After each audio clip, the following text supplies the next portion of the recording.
Hi everybody, Jo here again. Thanks so much for popping in. How's today going? Hope it's going okay. Now, what I thought I'd do this evening for our little catch up is I've been asked to make a card that's suitable for Easter with a religious theme. So I thought I'd come up with this idea, but if it's not something you would do, don't worry because you can change it up and make a hanging garland with it. You know, when we come in with inspiration, we're really just wanting to whet your crafty appetite. So it might be the actual design isn't something you're going to make, but it might just give you an idea of where you could take it. So think of all the other shapes. I mean, obviously, I started with a cross shape. I'm thinking Easter. But then I thought of all my lovely foliage stamps. And often it's a good time to look at your stamps and see what you've got. I mean, obviously, you know me. There's always a wreath in there somewhere, a beautiful circular design. But this is what I've come up with. And it's on an A6 card blank, just a white. And as always, I've decorated the envelope. So I hope you'll make yourselves comfortable and join me. And this is just such a lovely, I know quite a lot of you make cards for charities and for your local church for fundraising. And this would be a lovely one to make.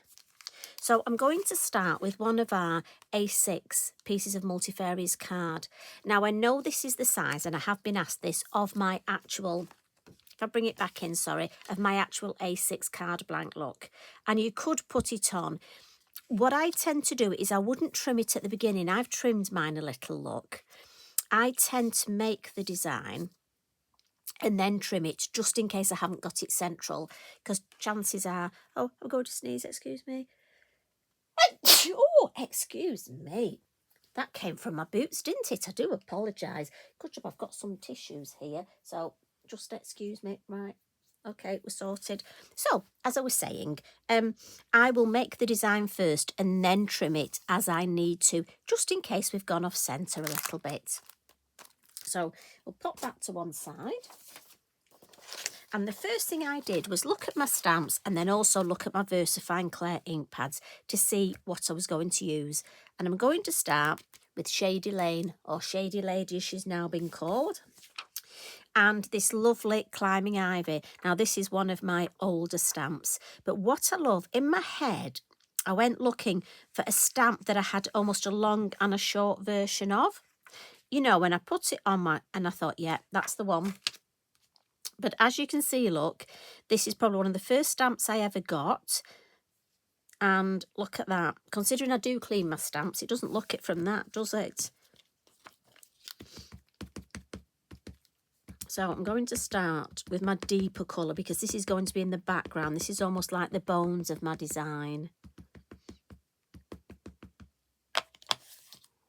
And I'm just going to turn my card round.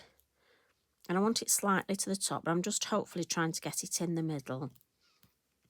And the reason I've left it slightly to the top is then I've got room at the base to put a sentiment. I mean, again, we've got a lovely sentiment stickers. We've got our heartfelt verses. So I'm thinking of putting with love on. But I often wait till I've finished. So there's that one. And we have the smaller one. And I love the way it's got these beautiful dangly bits. So I'm going to ink this one up. Now, when I looked, it wasn't almost wide enough if I popped it there. So I just want to bring it out a little bit further, look. So I'm thinking there. And then I'm going to ink it up again. But only ink the last little bit. And just pop it. Try and make it quite symmetrical. She says, yeah, we've got a line there. I'm okay with that. It's quite funny, amazing how much you sort of test yourself and you think, right, I'm happy with that shape. So at this point, I decided to go for my verdant because that's my lighter green. And we've got this gorgeous vine set. And on the set, I've got this lovely little stamp and I love this. because it's a leaf, but B, I always think this is a heart. And for me, it's like Easter. I'm sending a heart, I'm sending love. So that's why this one works really well for me.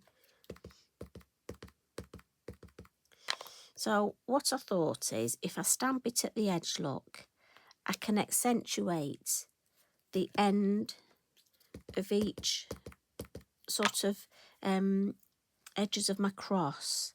So I'll pop one there. Again, I'm just going to turn it round, and I want one up here.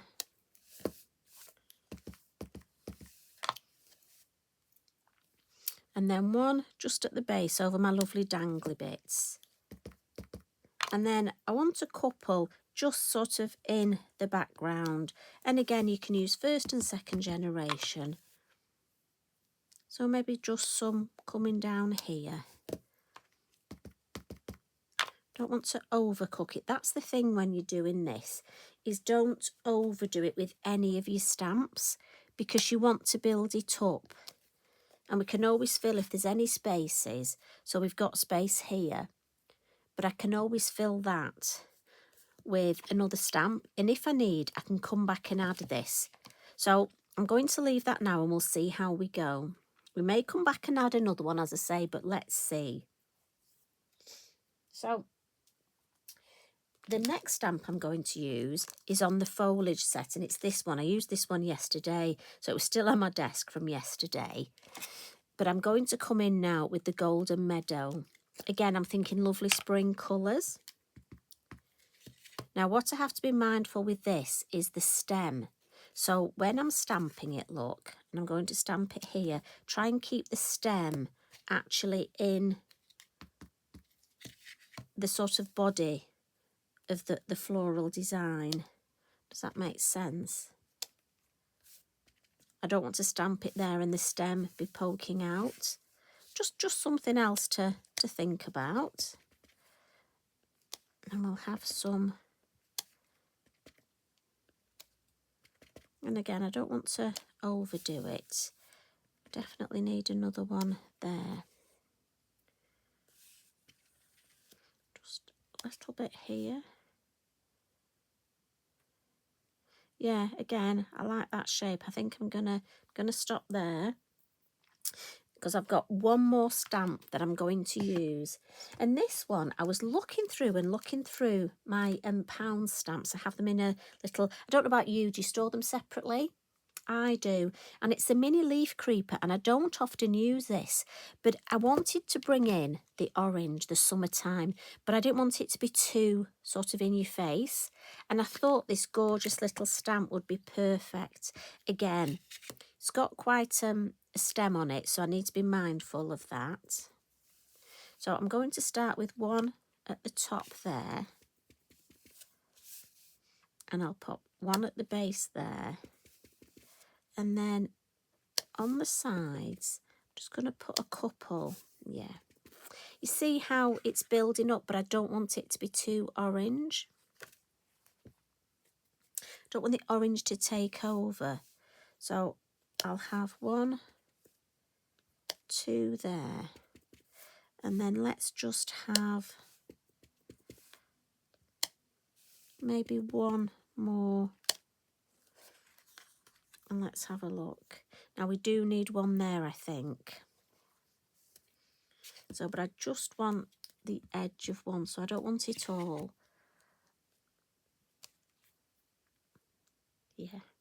But I do need something just here. So I am actually going to go back in with that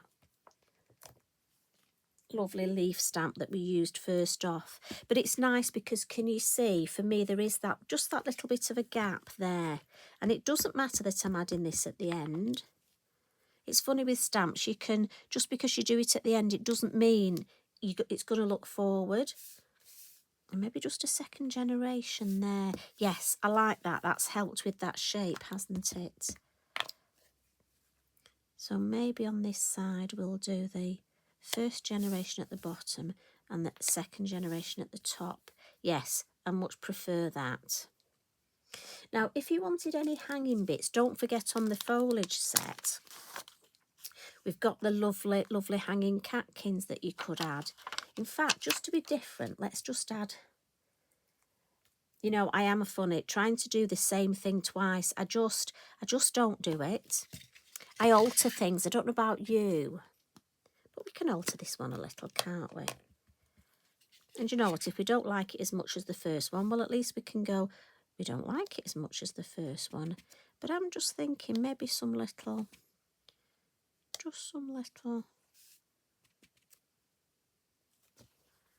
It's got a bit of ink on my block there, so I just need to be mindful of that.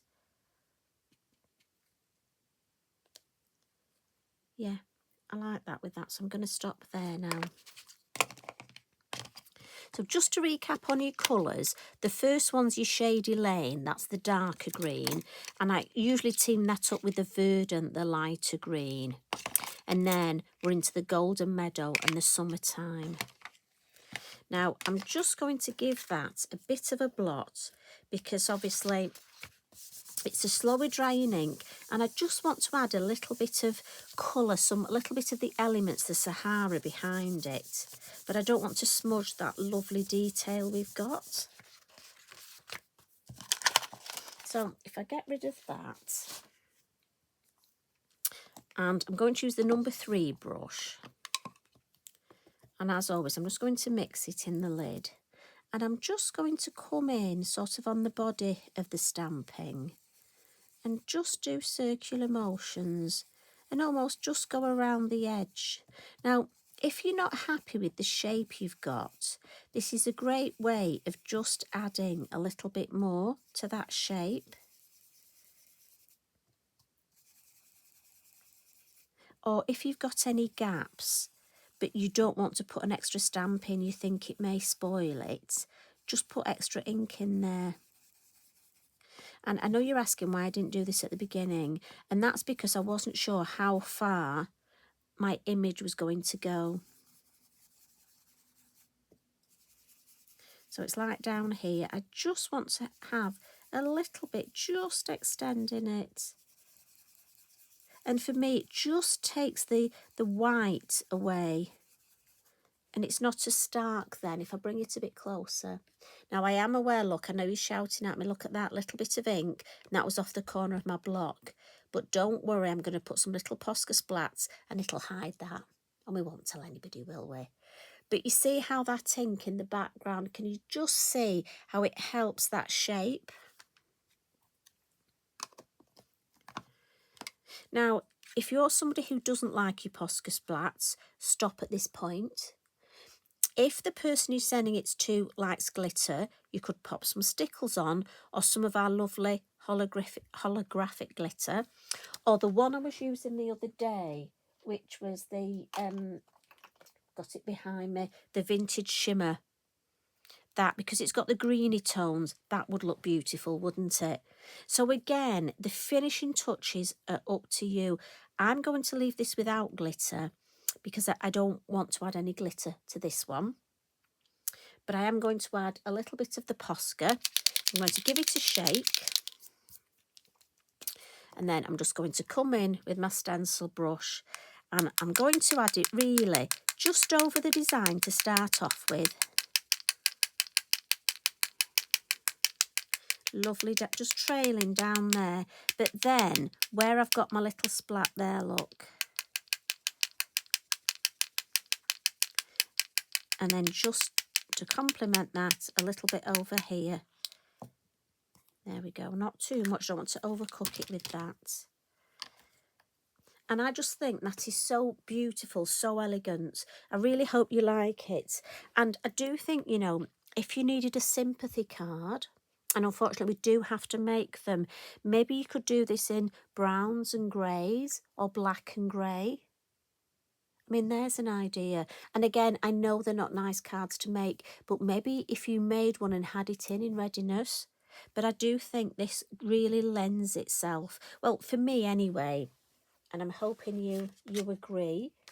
So that's on the card, not trimmed down. And here's the one that I trimmed down a little onto my card. So I'm hoping you have a go at this. Like I say, maybe mix the colours up a little bit, but also let me know what you think. Maybe make another shape, make another design. You know what, if it sets those crafty juices off, I'd love to know. Anyway, I hope you enjoyed spending time with me. And as always, thank you for doing that. I do appreciate it, and I do appreciate all your comments, and I'll try and get back and answer them as soon as I can. So you have a lovely evening, if it is evening. If it's morning, enjoy the rest of your day. I'll see you again soon. Love and hugs from me. Bye for now.